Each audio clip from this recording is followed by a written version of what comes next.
안녕하세요. 서울 아산병원 이비인후과 교수 안지홍입니다. 2021년 새해가 밝았습니다. 채널 이어드림을 구독하고 시청해주시는 모든 분들 새해 복 많이 받으십시오. 올해는 신축년으로 소띠의 해죠. 한자로 신은 흰색을 의미하기 때문에 신축년은 흰소의 해라고 볼 수 있습니다. 이중섭님의 1954년작 흰소가 있습니다. 평소 소를 좋아했던 이중섭 화가는 백이민족이었던 우리 민족을 상징하는 의미로 흰소를 그렸죠. 소가 좀 말라 보이는 것은 6.25 이후로 힘들었던 상황을 표현한 것이라고 합니다. 마음이 아프지만 앞으로 그런 비극은 더 이상 없기를 바랍니다. 제가 근무하는 서울 아산병원의 창립자이신 고 아산 정주영 회장님께서 1998년 6월과 10월 두 차례에 걸쳐서 소떼 1,001마리를 이끌고 판문점을 넘어 북한을 방문한 역사적 사건이 있습니다. 정주영 회장님의 소떼 방북은 이후 10여 년간 남북 민간 교류에 물꼬를 트는 기념비적인 사건으로 의미를 갖고 있죠. 당시 IMF 외환위기 직후 어려운 경제 상황 속에서 우리 국민들에게 새로운 희망을 안겨준 일이었습니다. 힌두교 신화 속 3명의 주신인 트리무트리 중 하나인 파괴의 신 시바가 타고 다닌 소 역시 흰소입니다. 그래서 인도에서 흰소는 검은 소보다 더 숭배한다고 합니다. 주식시장에서 곰은 약세장, 그리고 소는 주가가 오르는 강세장을 상징하죠. 그래서 미국 월스트리트에는 청동 황소가 있습니다. 저도 다른 관광객들처럼 뉴욕을 방문해서 찍은 사진이 있습니다. 신축년에는 소처럼 모두가 부지런히 몸과 마음이 부자가 되는 한 해가 되셨으면 합니다. 서론이 너무 길었습니다. 새해를 맞아서 제가 여러분께 준비한 북 리뷰는 도티 빌링턴저 멋지게 나이 드는 법 46입니다. 원 제목은 Life is an attitude, 즉 인생을 생동감 있고 의미 있게 살아가면서 성장하는데 조언을 주고 있는 책입니다. 현재 이 책은 절판되어 있습니다. 그래서 제가 이 책의 구절들 중 마음에 와닿은 구절들을 중심으로 여러분께 읽어드리려고 픽했습니다. 저자는 이 책에서 모두 46개의 짧은 단문들로 우리에게 어떻게 하면 나이 들면서 점점 더 성장하고 멋진 삶을 살 수 있을지에 대해서 나름의 지혜와 비결을 알려드립니다. 책을 직접 읽어보시면 마음에 와닿는 내용이 많을 텐데 절판된 것이 좀 아쉽기는 합니다. 이 책에는 자기 개발에 관한 수없이 많은 유명인들의 명언들이 적혀 있고 저도 이 동영상에서 몇 개 인용해 드리겠습니다. 지금부터 성장할 것인가 멈출 것인가 장의 내용을 중심으로 말씀드리겠습니다. 미국의 시인이자 사상가인 랠프 월도 에머슨은 우리는 성장할 뿐 늙지 않는다. 하지만 성장을 멈춘다면 비로소 늙게 된다고 이야기합니다. 여기서 성장이란 의미는 무엇일까요?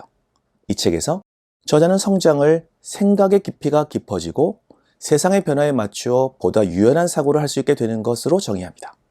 먼저 노자의 깨우침을 들려드리겠습니다. 2000년 전 눈 내리는 추운 겨울날 아침, 숲을 거닐고 있던 노자는 주위에서 요란한 소리를 듣고 화들짝 놀랐다. 어떤 연유인고 하여 올려다 보았더니 굵고 튼튼한 가지들 위에 눈이 수북이 쌓여 있었다.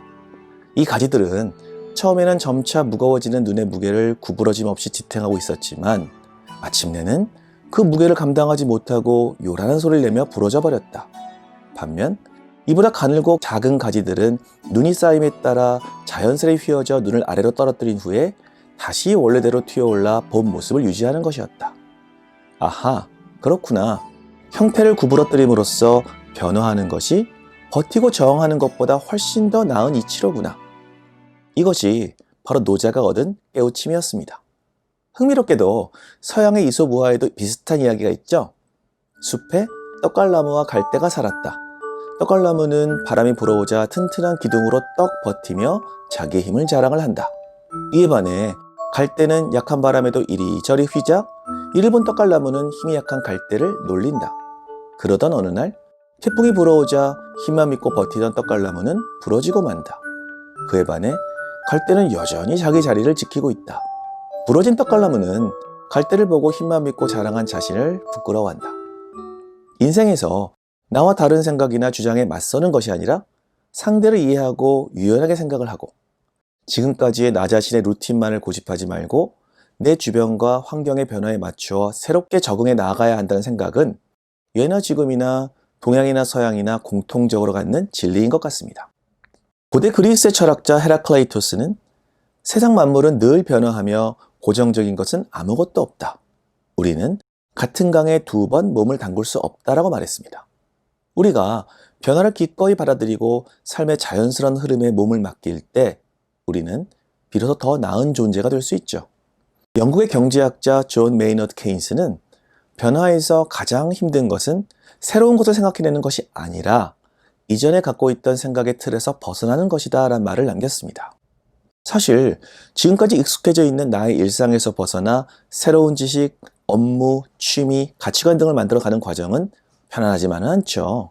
그렇지만 새로운 해를 맞이할 때마다 내가 1살 나이를 더 먹음에 따라 그만큼 나의 가치를 올리고 영혼의 무게를 더해가는 과정이라고 생각하면 한결 더 마음이 편할까요?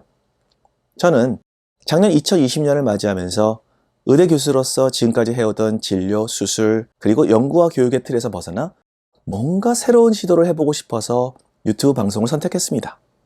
이제 2021년에는 저의 삶에 어떤 변화를 주어야 할지 생각 중입니다. 이 방송을 보시는 여러분들도 올해 나 자신을 위해서 어떤 변화가 좋을지 생각해보는 계기가 되었으면 좋겠습니다. 마지막으로 인류학자인 E.T. 홀의 말씀을 인용하겠습니다. 우리 중 완전한 사람은 아무도 없다. 우리는 모두 부족하기에 성장할 수 있는 잠재력이 있다. 우리에게 숨겨진 힘을 발휘하지 못한다면 이는 실로 괴롭고 고통스러운 일이다. 그리고 바로 이때 통렬한 공허함과 갈망, 좌절, 그리고 분노가 그 자리를 대신한다. 삶의 자연스러운 흐름에 맞추어 변화하고 성장하기 위해선 무엇부터 해야 할까요? 우선 첫걸음을 내딛는 것이 중요하겠죠. 2021년 저와 여러분 모두 지금보다 조금 더 성장할 수 있는 한 해가 되길 기원합니다. 감사합니다. 건강하고 즐거운 하루 되세요.